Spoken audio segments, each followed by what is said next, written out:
Welcome, dear friends, to another quiet evening under the sheltering branches of the neem tree.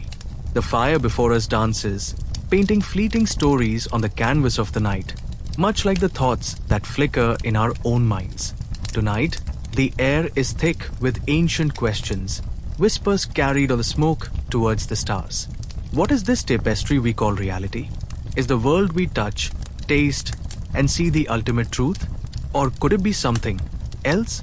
This very human impulse to question the nature of our existence has echoed through time, from Plato's cave to Zhuangji's butterfly dream, suggesting that this seeking, this wondering, is perhaps an intrinsic part of what it means to be conscious, regardless of the world's ultimate foundation. With us by the fire are two thoughtful souls, Pixel and Terra. Pixel, whose mind often wanders through the intricate architectures of possibility, and Terra, whose heart is deeply rooted in the rich soil of the tangible world. The neem tree itself, a symbol of grounding and ancient wisdom, and the communal glow of the fire, offer a comforting space to explore these profound, sometimes unsettling ideas. They've agreed to share their reflections, not as a battle of wits, but as a gentle unfolding of ideas, a shared breath in the face of mystery. So, settle in, let the warmth of the fire embrace you, and let us listen. Pixel, the night invites your thoughts. What makes you wonder if this world is a story written in a different kind of ink? Thank you. It often begins with a feeling, Terra, a sense of an underlying order that's almost too perfect, too structured. Like finding an exquisitely complex watch on a deserted beach. You can't help but wonder about the watchmaker. This intuition, this sense of an elegant design, is what draws me to these questions. Philosophers, like Nick Bostrom, have pondered this deeply. He suggested that if any civilization ever becomes advanced enough to create truly convincing simulations of their ancestors, simulations where the beings inside are conscious, like us, then it's statistically quite probable that we are in one of those simulations, simply because there would be far more simulated beings than original ones. The sheer number of potential simulated realities could dwarf the number of base realities. And then there's the universe itself. Physicists speak of reality being fundamentally made of information, it from bit, as John Wheeler poetically put it. It's as if, when you look closely enough, the world is pixelated.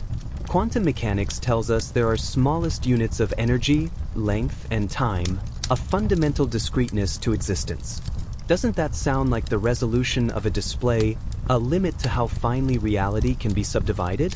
And the laws of physics, they are so precise, so mathematical, like elegant lines of code that everything must follow.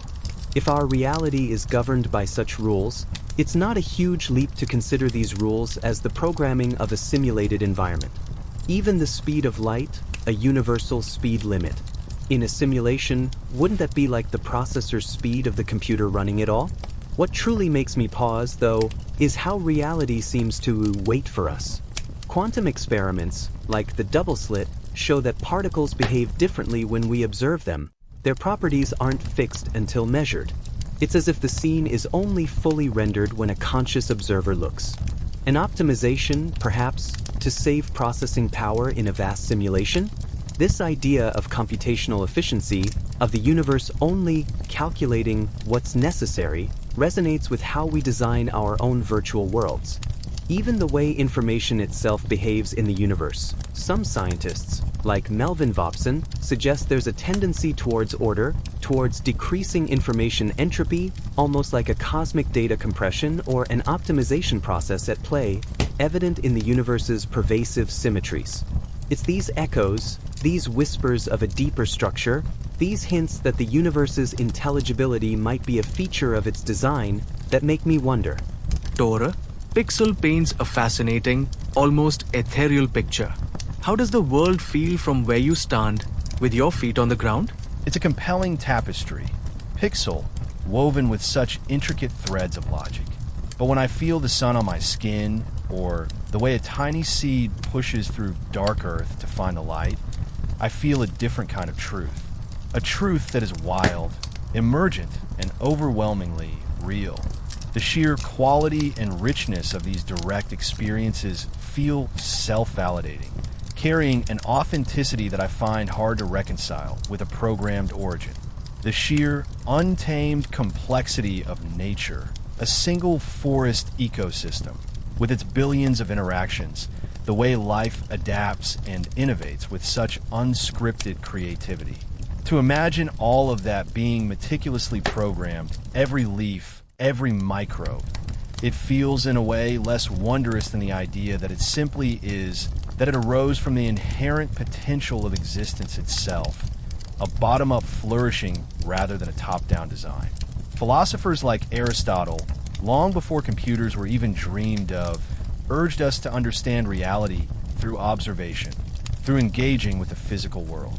He saw the world not as a machine, but as a vast, interconnected organism, everything with its purpose, its telos, striving to fulfill its nature. That resonates deeply with me, and this idea of a simulation, it often feels like it adds an extra layer of explanation where perhaps one isn't needed. Occam's razor, the principle that simpler explanations are often preferable. Wouldn't a universe that just as be simpler than a universe, plus a whole other base reality, plus the beings and technology to simulate us? This added complexity seems to raise more questions than it answers, questioning the very elegance of the simulation hypothesis as an explanation. Then there's the who simulates the simulators question. If we are in a simulation, couldn't our simulators also be in a simulation? It leads to a kind of infinite regress, a tower of realities with no ultimate foundation. Where does the actual reality lie?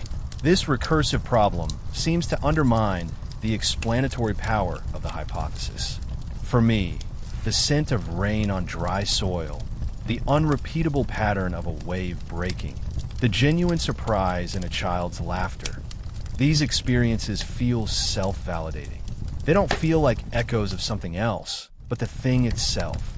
The raw, unpredictable, sometimes chaotic, but always authentic pulse of life.